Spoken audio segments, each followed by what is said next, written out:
Em giấu gì? Từ đây. Ai cho thoa son? Tại lâu rồi em không có trang điểm, em tự thoa son để ngắm mình thôi à. Anh nói với em bao nhiêu lần rồi, em là phụ nữ đâu có chồng. Son son phấn phấn đây xem. Chỉ có những người phụ nữ lẳng lơ trưng diện thì tán tỉnh đàn ông thôi. Hay là ở ngoài có thằng khác đúng không? Hả? Anh à, em là phụ nữ, em son phấn chút xíu có sao đâu.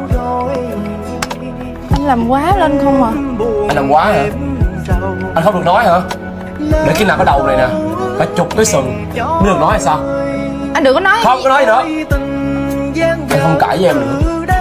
Lần này là lần cuối. Em là phụ nữ đâu có chồng. Khi nào là vợ anh thì nghe anh nói không son phấn nghĩa là không son phấn. Ok.